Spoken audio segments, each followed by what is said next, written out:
అందరికీ నమస్కారం. Welcome to my YouTube channel. ఈరోజు మనం ఒక జనరల్ టాపిక్ గురించి డిస్కస్ చేయబోతున్నాం. అదేంటి అంటే డెఫినెట్లీ మీలో ఆడవారికి కావచ్చు, మగవారికి కావచ్చు, చిన్నపిల్లలకు కావచ్చు, ఎవరికైనా సర్జరీ అవసరమని చెప్పగానే అందరికీ 100% భయం అనేది ఏర్పడుతుంది. అంటే ఏం కోస్తారు, ఎలా కోస్తారు, ఎంత కోస్తారో తెలియదు, రెస్ట్ ఎన్ని రోజులు తీసుకోవాలో తెలియదు, రికవరీ ఎన్ని రోజులు అవుతుందో లేదో అని చాలా క్వశ్చన్స్ అనేవి వాళ్ళ బ్రెయిన్లో తిరుగుతూ ఉంటాయి. సో అలాంటివన్నీ ఆన్సర్ చేసేలా ఇప్పుడు మనకు సైన్స్ అనేది ఎలా అడ్వాన్స్ అయింది, ఏ విధంగా మనకు సర్జరీస్ అనేవి చాలా డే కేర్ ప్రాసెస్ లాగా అయ్యాయి, చాలా సులువుగా టెక్నాలజీ ఎంతవరకు అడ్వాన్స్ అయిందనేది బ్రీఫ్గా ఈ వీడియోలో మనం డిస్కస్ చేసుకుందాం. So let's start the video. So ఇందాక మనం డిస్కస్ చేసుకున్నట్టే ఇది వరకు అంటే ఏంటి, సర్జరీ అంటే వారం రోజులో, 10 రోజులో, 15 రోజులో హాస్పిటల్లో ఉండాల్సిన అవసరం అనేది ఉండేది. బట్ ఇప్పుడున్న లేటెస్ట్ అడ్వాన్సెస్ వల్ల మనకు లేటెస్ట్ బ్రాంచెస్ ఆఫ్ సర్జరీ అనేవి కూడా డెవలప్ అయ్యాయి. దాంట్లో భాగమే మనకు మినిమల్ యాక్సెస్ సర్జరీ, MAS అంటే మినిమల్ యాక్సెస్ సర్జరీ అనే బ్రాంచ్ కూడా డెవలప్ అయ్యింది. అసలు ఈ బ్రాంచ్ ఏంటి? సర్జరీలో మనం పలు రకాలుగా చూసాము. అంటే యూరాలజిస్ట్ని చూసాము, గ్యాస్ట్రోఇంటెస్టైనల్ సర్జరీ అని చూసాము, లేదంటే కార్డియోథొరాసిక్ సర్జరీ అని చూసాము. బట్ ఈ మినిమల్ యాక్సెస్ సర్జరీ అంటే ఏంటి, ఈ డిపార్ట్మెంట్లో ఏమేం సర్జరీస్ కవర్ అవ్వబడతాయి అని చూసుకుంటే ఇది డిపార్ట్మెంట్గా కంటే కూడా ఒక సైన్స్లో ఒక ఎవల్యూషన్ అని చెప్పవచ్చు. ఏ విధంగా అంటే మనకు ఈ మినిమల్ యాక్సెస్ సర్జరీ అంటే ఈ పేరులో మీరు బాగా గమనించినట్లయితే మినిమల్ యాక్సెస్ సర్జరీ అంటే చిన్న యాక్సెస్, మనం కడుపు లోపల కానీ ఆర్ బాడీ లోపల అవయవాలకి యాక్సెస్ పొందడానికి, అక్కడ దాకా చేరడానికి మనం పెద్ద కోతలు అనేవి ఇదివరకు ఇచ్చుకోవాల్సిన రోజుల్లో ఉండేవి. బట్ ఇప్పుడంతా అడ్వాన్సెస్ వల్ల ఆ ఆర్గన్స్కి, ఆ అవయవాలకి రీచ్ అవ్వడానికి ఆర్ అవయవాలు తీయడానికి పెద్ద కోతలు అంటూ లేకుండా చిన్న కోతలతో, మినిమల్ స్కార్తో, మినిమల్ ఇన్సిషన్తో చేసే సర్జరీస్నే మనం మినిమల్ యాక్సెస్ సర్జరీస్ అంటాం. సో ఈ మినిమల్ యాక్సెస్ సర్జరీస్లో భాగంగా మనకు ఏ సర్జరీస్ చేయవచ్చు అని చూసుకున్నట్లయితే అనేక రకమైన సర్జరీస్ అని చెప్పవచ్చు. ఎస్పెషల్లీ అది అనేకమైన సర్జరీస్ ఏ విధంగా డిసైడ్ చేస్తాము అంటే మనం ఏ భాగంలో సర్జరీ చేయాలి అనే దాన్ని బట్టి డిసైడ్ అవుతూ ఉంటుంది. ఉదాహరణకి మనకు ఈ పిక్చర్లో మనం ఏం చూస్తున్నాం, ఇది ఒక మేల్ బాడీ, ఇది ఒక ఫీమేల్ బాడీ.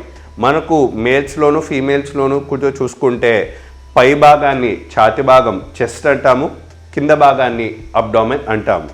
సో ఒకవేళ ఈ చెస్ట్ అనే భాగంలో మనకు ముఖ్యంగా హార్ట్ కానీ లంగ్స్ కానీ అనేవి ఉంటాయి.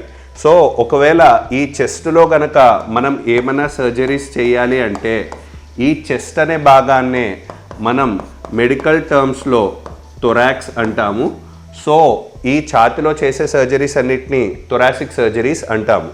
వీటిలో కూడా ఛాతిలో కూడా మనకు పెద్ద కోతలు అనేవి ఇచ్చుకోవాలి అంటే, ఒకవేళ హార్ట్కి కానీ లంగ్స్కి కానీ ఆపరేషన్ చేయాలంటే ఇదివరకు పూర్వకాలంలో ఏం చేసేవాళ్ళు, మనకు ఛాతీ దగ్గర ఇక్కడ బ్రెస్ట్ బోన్ ఏదైతే ఉంటుందో ఆ బోన్ దగ్గర ఇన్సిషన్ ఇచ్చో, లేకుంటే పక్కన రిబ్స్ దగ్గర ఇన్సిషన్ ఇచ్చో, ఆ రిబ్స్ అన్నిటిని కట్ చేసి ఆ రిబ్ కేజ్ని ఓపెన్ చేసి లోపల ఉన్న ఛాతీలో ఉన్న హార్ట్కి కానీ లంగ్స్కి కానీ ఆపరేషన్ చేసేవాళ్ళు.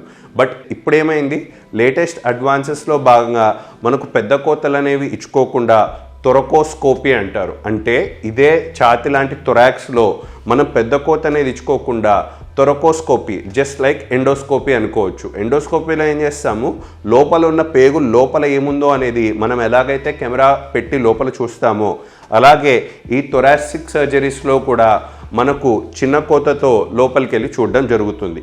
అది కాకుండా ఇంకా మనకు బాగా థొరాక్స్లో అంటే మనకు ఛాతీలో హార్ట్ అండ్ లంగ్స్ మాత్రమే ఉంటాయి, కానీ మనకు అనేకమైన అవయవాలు ఉండేది దేంట్లో, కడుపులో. ఉదాహరణకి ఈ పిక్చర్లోనూ మనం చూసుకుంటే ఇక్కడ మనకు లివర్ అని ఉంది, ఇక్కడ స్టమక్ అని ఉంది, ఇక్కడ చిన్న పేగులు అని ఉన్నాయి, ఇక్కడ పెద్ద పేగులు అని ఉన్నాయి. ఇదే మనకు లేడీస్లో అడిషనల్గా చూసుకుంటే యుట్రస్ అని ఉంటుంది, ఓవరీస్ అని ఉంటాయి, అండ్ కిడ్నీస్ ఉంటాయి, పలు అవయవాలు ఉంటాయి లైక్ గాల్ బ్లాడర్ అని. సో ఇన్ని అవయవాలు ఉన్న కడుపులో మనకు అవయవాలు ఎక్కువ ఉన్నాయి కాబట్టి కడుపులో ప్రాబ్లమ్స్ అనేవి కూడా ఎక్కువగానే ఉంటాయి. మరి ఈ ప్రాబ్లమ్స్, కడుపులో ఉన్న ప్రాబ్లమ్స్కి మనం ట్రీట్మెంట్లో భాగంగా ఇదివరకు కాలంలో అయితే పెద్ద పెద్ద కోతలు ఇచ్చేసుకొని పెద్దగా కుట్లు వేసి 10 కుట్లో 15 కుట్లో 20 కుట్లు అనేవి పడేవి. కానీ ఇప్పుడు మనకు సైన్స్ ఏ రేంజ్కి అడ్వాన్స్ అయింది అని చూసుకుంటే ఇప్పుడు మనం చెప్పిన ఏ అవయవాల సర్జరీస్ అన్నీ కూడా మనకు పెద్ద కోతలు అనేవి లేకుండా చిన్న చిన్న హోల్స్ ద్వారా, దాన్నే మనం మెడికల్ టర్మ్స్లో ఏమంటాం, లాప్రోస్కోపీ లేదా దాన్నే కీ హోల్ సర్జరీస్ అంటూ ఉంటాం.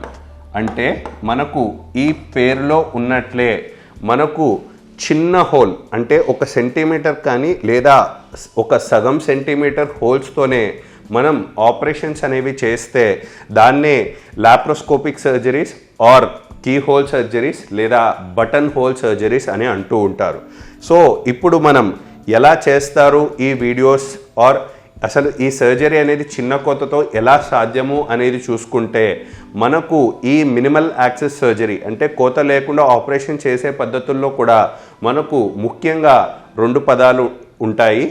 ఒకటి లాప్రోస్కోపీ అని, అంటే కంప్లీట్లీ మాన్యువల్గా మనం ఒక కడుపులో, ఈ కడుపు లాంటి అవయవంలో ఇక్కడ మనం చూస్తే ఏం కనిపిస్తుంది, ఈ పైన కనిపించేవన్నీ మన కండరాలు అనుకుందాం, కింద కనిపించేవన్నీ మనకు పేగులు అనుకుందాం. సో లాప్రోస్కోపీలో ఏం చేయడం జరుగుతుంది అంటే మన కడుపు లోపలికి ఎలాగైతే సైకిల్ ట్యూబ్లో మనం గ్యాస్ నింపుతామో అలాగే మన కడుపులో కూడా కొంచెం గ్యాస్ అనేది నింపడం జరుగుతుంది.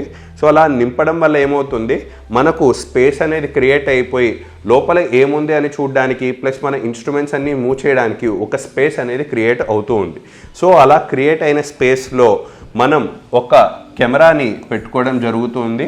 దాన్ని మనం లాప్రోస్కోప్ అంటాము. సో ఆ కెమెరా పెట్టేసుకొని తర్వాత లోపల ఏమేమి జరుగుతుందో అని చూడడానికి మనం పేషెంట్ని చూడకుండా ఈ కెమెరా సహాయంతో మనం ఒక టీవీకి కానీ ఒక వీడియో మానిటర్కి కానీ కనెక్ట్ చేసుకొని ఒక హోల్ ద్వారా కెమెరా పెట్టి మిగతా 2 హోల్స్ ద్వారానో 3 హోల్స్ ద్వారానో మనకు వర్కింగ్ ఇన్స్ట్రుమెంట్స్ అంటాం. బికాజ్ ఒకదాంతో మనం ఏం జరుగుతుందో చూడగలము, మిగతా హోల్స్తో మనం వాటిని పట్టుకోవడం కానీ లాగడం కానీ కట్ చేయడం కానీ చేయవచ్చు. సో అలా చేయడానికి మనకు ప్రొసీజర్ అంతా కంప్లీట్ అయిపోతే దాన్నే మనం లాప్రోస్కోపీ అంటాము. అదే కనుక ఇది మాన్యువల్గా, ఉదాహరణకి లాప్రోస్కోపీ ఎలా చేస్తారు అని చూడడానికి మీరు ఈ పిక్చర్లో చూస్తే అర్థమవుతుంది. ఇదే మనకు పేషెంట్ యొక్క కడుపు అబ్డామెన్ అనుకుంటాము. అండ్ ఇక్కడ మీరు బాగా చూసినట్లయితే సిస్టర్ ఒక కెమెరా లాంటిది ఏదో ఒకటి పట్టుకోవడం జరిగింది. అండ్ సిస్టర్ కెమెరా పట్టుకోగా మిగతా 2 చేతులతో ఒక చిన్న హోల్స్ అనేవి ఇక్కడ పెట్టేసి ఆ హోల్స్ ద్వారా మనం మానిటర్ అనేది కనెక్ట్ చేసేసుకొని లోపల ఏమేం జరుగుతుంది ఆర్ లోపల ఏమైనా కటింగ్ చేయాలి, సపోజ్ ఉదాహరణకి గర్భాశయంలో ప్రాబ్లం ఉంది, లేదంటే పేగుల్లో ప్రాబ్లం ఉంది, లేదంటే హర్నియా ప్రాబ్లం ఉంది, అలాంటి ప్రాబ్లమ్స్ ఏమున్నా మనం ఎలా చేస్తాము అంటే ఈ పిక్చర్లో చూసినట్టు ఒక హోల్లో కెమెరా పెట్టేస్తాం, మిగతా ఇన్స్ట్రుమెంట్స్తో మనం పట్టుకోవడానికి లాగడానికి సులువుగా పేషెంట్ని చూడకుండా మనం వీడియో మానిటర్ చూస్తూ సర్జరీ చేస్తే దీన్ని లాప్రోస్కోపీ అంటాము. అదే లాప్రోస్కోపీకి మించి నెక్స్ట్ అడ్వాన్స్ ఏంటి అంటే రోబోటిక్స్ అని చెప్పడం జరుగుతుంది. సో ఈ రోబోటిక్స్ అనేది ఎలా చెప్పవచ్చు అంటే ఇప్పుడు మనకి ఎస్పెషల్లీ లేటెస్ట్గా నడుస్తున్న కార్లలో చూసుకుంటే మనకు సేఫ్టీ ఫ్యూచర్స్ ప్రకారం ఏడాస్ ఫ్యూచర్స్ అంటారు, లేదంటే ఆటోమేటిక్ అంటారు. అంటే ఏమి జరుగుతుంది, మనకు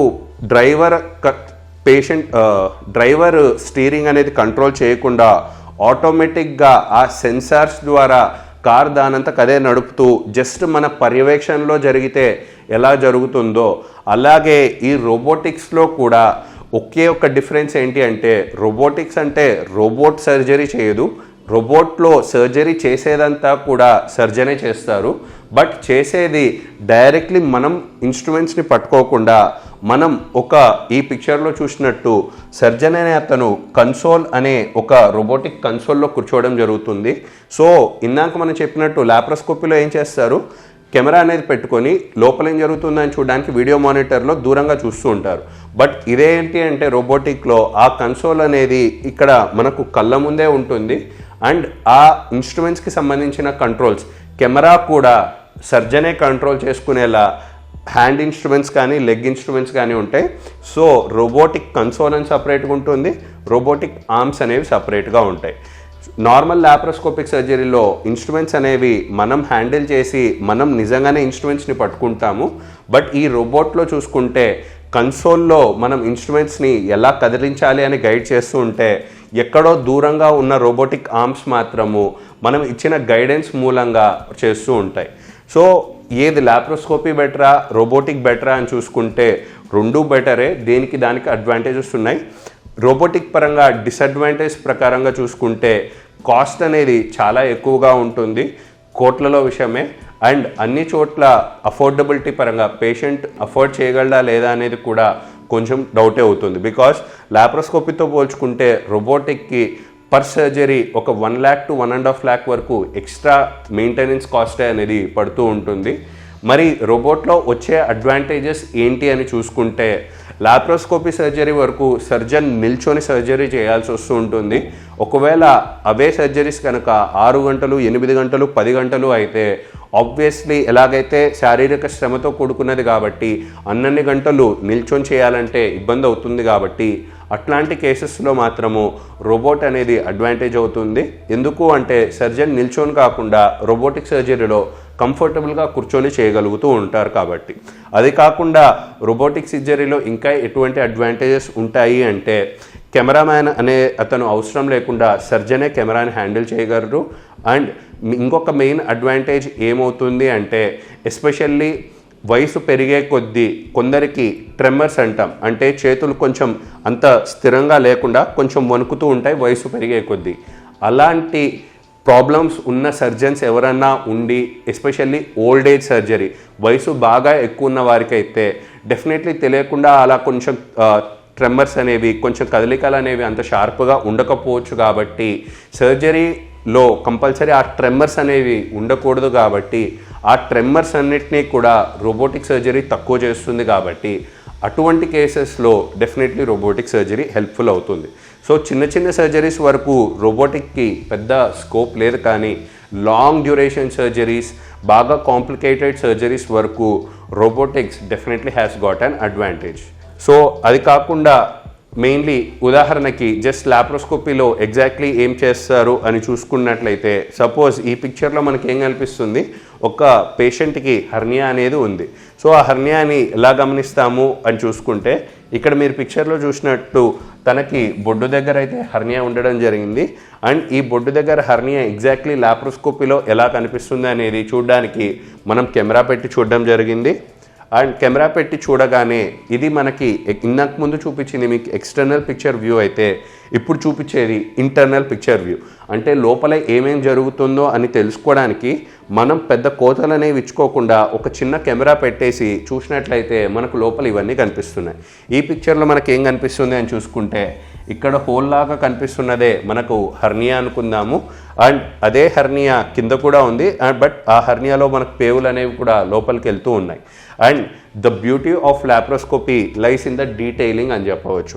అంటే ఇప్పుడు మీరు బాగా గమనిస్తే ఈ చిన్న చిన్న రక్తనాళాలన్నీ కూడా మనకి 4K క్లారిటీతో మంచి అబ్సల్యూట్ క్రిస్టల్ క్లియర్ క్లారిటీ ఉండడం వల్ల ఈ చిన్న చిన్న డీటెయిల్స్ అన్నీ కూడా మనకు ఈ అడ్వాన్స్డ్ కెమెరాస్ ఉండడం వల్ల బాగా డీటెయిలింగ్ ఉండి బాగా జూమ్డ్ అవుట్ పిక్చర్ కనిపిస్తుంది. కాబట్టి అవుట్కమ్స్ అనేవి కూడా మనకు ఈ లాప్రోస్కోపీ ద్వారా చేపించుకుంటే మనకు బెటర్గా ఉంటాయి.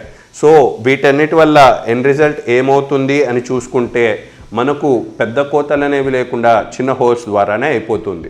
సో మనం నాకు చెప్పుకున్నట్టు ఈ మినిమల్ యాక్సెస్ సర్జరీ అనే దాంట్లో మనకు ఛాతి వరకు చేసుకుంటే దాన్ని థొరకోస్కోపీ అంటాము, కడుపు వరంగా చూసుకుంటే దాన్నే లాప్రోస్కోపీ అంటాము.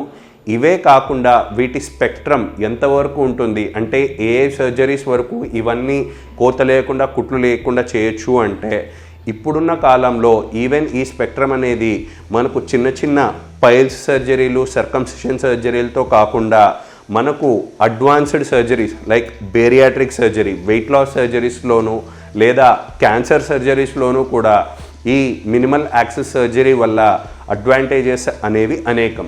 సో టు బ్రీఫ్ యూ, మనకి ఈ మినిమల్ యాక్సెస్ సర్జరీ అనేది వచ్చాక మనకి సర్జరీ అనేది ఎంత సులువుగా అయిపోయిందంటే డే కేర్ సర్జరీస్ అంటాం. అనగా పేషెంట్ తన రోజును ఏ బెడ్ పైన అయితే స్టార్ట్ చేస్తారో వాళ్ళ ఇంట్లో అదే బెడ్ పైన నైట్ కల్లా రీచ్ అయిపోయి వారి ఇంట్లోనే అదే బెడ్ పైన తన బెడ్ పైన పనుకునేంత అడ్వాన్సెస్గా మనకు టెక్నాలజీ అనేది అడ్వాన్స్ అయింది.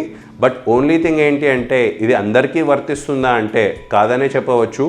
ఇవి అన్నీ కూడా మనకు యంగ్గా ఉండి పెద్దగా మెడికల్ ఇల్నెసెస్ లేని వారికైతే ఈ డే కేర్ సర్జరీస్ అని పర్ఫెక్ట్లీ యాప్ట్. కానీ ఇదే మనకు ఒక 50 సంవత్సరాల పైబడి ఉన్నాయి, లేదంటే వాళ్ళకు ఆల్రెడీ హార్ట్ జబ్బులు ఉన్నాయి, లంగ్ రిలేటెడ్ ఇష్యూస్ ఉన్నాయి, లేకుంటే స్ట్రోక్ అట్లాంటి కొన్ని కాంప్లికేటెడ్ ఇష్యూస్ ఉన్నాయి అన్నప్పుడు మాత్రము వారికి సేఫర్ సైడ్లో ఉండడానికి మన హాస్పిటల్ స్టే అనేది 1 డే కాకుండా అవసరానికి తగ్గట్టు 2 days కానీ 3 days కానీ అని అవసరానికి తగ్గట్టు ఎక్స్టెండ్ అవుతూ ఉండొచ్చు.